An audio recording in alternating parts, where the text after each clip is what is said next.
সামনেই তো জন্মাষ্টমী, আর জন্মাষ্টমী উপলক্ষে আমরা প্রত্যেকেই এই তালের লুচি, তালের ক্ষীর, তালের বড়া এইসব বানিয়ে থাকি। আজকে তোমাদের সাথে একদম পারফেক্ট সমস্ত রেসিপি শেয়ার করব। যারা একদমই নতুন আর নিজের গোপালের জন্য একটু তালের ভোগ দিতে চাও, তারা এই ভিডিওটা অবশ্যই ফলো করে বানাবে, একদম সুন্দর ভোগ তৈরি করতে পারবে। তাছাড়াও নিজেদের খাওয়ার জন্যও কিন্তু এইভাবে তাল বানালে খুব ভালো হয় খেতে। আর তার সাথে আজকে যে তালটা রস বের করব, তার জন্য কিন্তু কোনো রকম এক্সট্রা তাল ঘষার যন্ত্রের দরকার নেই। সিম্পল এমনি আলু ঘষা যেগুলো থাকে সেগুলো দিয়ে তালের রস খুব সুন্দর, খুব তাড়াতাড়ি বের করে নেওয়া যায়। এখানে একটা বড় সাইজের তাল নিয়েছি, সেটাকে আগের দিনই একটু জলের মধ্যে ভালো করে ধুয়ে হালকা জলে ভিজিয়ে রেখেছিলাম। এইবার এরকমভাবে ঠিক তালের উপরের শাঁসটা ছিলে নিয়ে এরকমভাবে বাড়ি দিয়ে তালের শাঁসটাকে নরম করে নিতে হবে। তাহলে তালের ভেতরে যে পাল্পটা থাকে সেটা অনেকটা নরম হয়ে যায় আর রস বের করতে সুবিধা হয়। আমার কাছে আলু ঘষা বা পেঁয়াজ ঘষা যাই বলো না কেন, এরকম একটা গ্রেটার ছিল, একটু বড় মুখ গ্রেটার ছিল, সেটা দিয়েই আমি তালটাকে এরকম করে ঘষে ঘষে রসগুলো বের করে নিয়েছি। কিছুক্ষণ ঘষার পর দেখবে উপরে কিছুটা আঁশ আটকে যাচ্ছে এরকম ধারালো জিনিসের মধ্যে। এবার একটা চাকুর মাধ্যমে এই আঁশটাকে সুন্দরভাবে ছড়িয়ে নিয়ে আবারও ঘষে ঘষে রসটা বের করে নেবে। খুব বেশি সময় লাগে না। আর এই রসে না যে আমাদেরকে পরে আবার সুতির কাপড়ে ছেঁকে নিতে হয়, সেটারও ঝামেলা থাকে না। আঁশগুলো যেহেতু সম্পূর্ণভাবে লেগে বেরিয়ে যায় আর এই রসের মধ্যে কোনো আঁশ থাকে না, সেই জন্য আমার মনে হয় এইভাবে রস বের করাটা সবচেয়ে ইজি। আর এর মধ্যে কোনো জল আমি মেশাই না।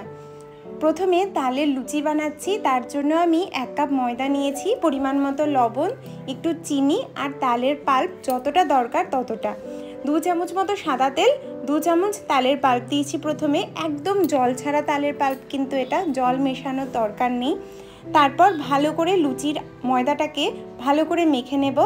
একটু কম লাগছিল বলে আমি আবারও 1 চামচ দিয়েছি, বলতে পারো 1 কাপ ময়দায় আমি 3 চামচ মতো তালের পাল্প দিয়েছি। ভালো করে হাত দিয়ে ডলে ডলে নরম করে মেখে নেব আর এটাকে রেস্টে রেখে দেব। ততক্ষণ আমরা তালের জন্য, ক্ষীরের জন্য তালটাকে জাল দিয়ে নিই। এইখানে যতটা তাল আছে তা দিয়ে কিন্তু আমি এখানে বড় একটা সাইজের তালই ইউজ করছি, তো একটা তালের পাল্পেই আমার 3টে রেসিপি সুন্দরভাবে হয়ে যায়। তালের ক্ষীর যখনই করবে, তালটাকে ফার্স্টে ভালো মতো জাল দিয়ে ঘন করে নেবে, কারণ তালের মধ্যে যে জলভাবটা থাকে সেটা যদি দুধের মধ্যে দিয়ে দাও তাহলে কিন্তু দুধটা কেটে যেতে পারে। সেই জন্য তালটাকে ফার্স্টে ভালোভাবে জাল দিয়ে নেবে আর একদম শুকনো করে নেবে। চাইলে জাল দেওয়ার পরও আমার দিদা কী করতো, এই তালটাকে উপরে কাপড় দিয়ে ঝুলিয়ে রাখতো, এক্সট্রা যে জলটা আছে সেটা সম্পূর্ণভাবে বেরিয়ে যেত। তালের যে তিক্ত ভাবটা থাকে তাতে কিন্তু ওই জলটা বেরিয়ে যাওয়ার ফলে সে তিক্ত ভাবটাও থাকে না। তবে আমি যে তালটা এনেছি দেখেছি বেশ মিষ্টি, তেমন একটা তিক্ত ভাব ছিল না, ছিল না বললেই চলে। আমি এটাকে মোটামুটি 15 মিনিট মিডিয়াম টু হাই ফ্লেমে ভালো মতো শুকিয়ে নিয়েছি।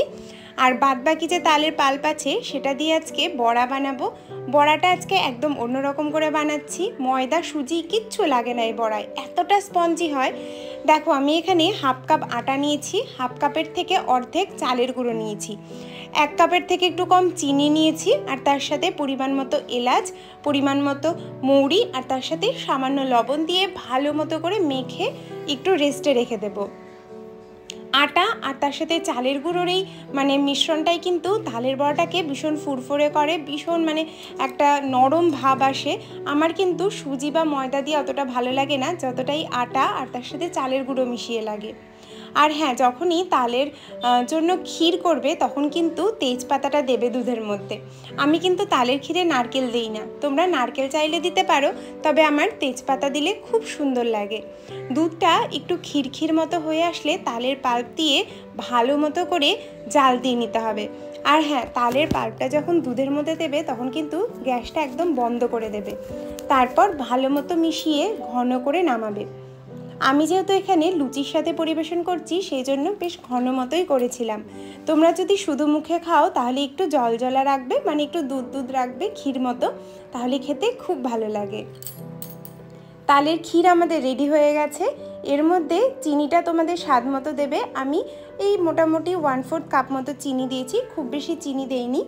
তালের মধ্যে যখন জাল দেবে দুধের মধ্যে তখনই চিনিটা দিয়ে দেবে। আর এদিকে তালের জন্য বড়াও বসিয়ে দিয়েছি। আর দেখো আমি কিন্তু একদম টলটলে ব্যাটার বানাইনি, একটু মাখো মাখো ব্যাটার আছে। এই ব্যাটারটাকে মিডিয়াম টু লো ফ্লেমে বড়াগুলোকে ফার্স্টে ছেড়ে নেব। একটু বড়াগুলো দানাদার হয়ে আসলে তারপর আস্তে আস্তে উল্টে পাল্টে ভালো করে ভেজে নিতে হবে। তালের এই আটার তৈরি বড়াটা যতটা লাল লাল করে ভাজবে তত খেতে ভালো লাগে। আর সত্যি কথা বলবো, এটা একটু বাসি হলে যেন আরও ভালো লাগে। প্রতিটা বড়া দেখো কতটা টুম্বর ফুলেছে। যে মাপটা বললাম সেই মাপ দিয়ে বানাবে আর ভালো করে ফেটিয়ে নেবে, তাহলে ভীষণ স্পঞ্জি হয়। বড়াগুলো আমি লাল লাল করেই ভেজে রেখেছি। তারপর মোটামুটি 10 মিনিটেই বড়াগুলো ভাজা হয়ে যায়। আশা করি বোঝাতে পারলাম কিভাবে তোমরা বানাবে। প্রতিটা কথা লক্ষ্য করবে। আমি হয়তো পরপর গুছিয়ে বলতে পারিনি, তবে তোমরা ভিডিওটি ভালো করে শুনলে অবশ্যই বুঝতে পারবে। এইবার তালের লুচি বানিয়ে নিচ্ছি। লুচির ডোগুলো মোটামুটি আমি লুচির মতো করেই, মানে একটু বড় সাইজের ডোই বানিয়েছিলাম আর সেটাকে রেস্টে রেখে দিয়েছি। আর এই লুচির ডোটা রেস্টে রাখলে কিন্তু লুচিগুলো বেলতে কোনো সমস্যা হয় না। মিডিয়াম টু হাই ফ্লেমে প্রতিটা লুচি ভালো মতো ফুলবে দেখবে। তালের লুচি খেতে খুবই সুন্দর লাগে। তালের লুচি, তালের ক্ষীর, তালের বড়া, বিভৎস একটা কম্বিনেশন। আর হ্যাঁ, ঠাকুরের জন্য যদি করো, ঠাকুরেরও মন ভরে যাবে। এইভাবে একবার বানিয়ে দেখো, সবার খুব পছন্দ হবে। লুচিগুলো প্রতিটাই খুব সুন্দর ফুলেছিল আর রঙটা কি সুন্দর, বেশ মিষ্টি এসেছে না? বিশ্বাস করবে না, এটা তো আমি জন্মাষ্টমী উপলক্ষে তোমাদের সাথে শেয়ার করছি ঠিকই, বানিয়েছিলাম নর্মাল দিনে। এত সুন্দর গন্ধ বেরিয়েছিল, মনে হচ্ছে যেন ভোগের জন্যই তৈরি হচ্ছে। বিশ্বাস করো, একদম ঠাকুরের ভোগের গন্ধ বেরিয়েছিল।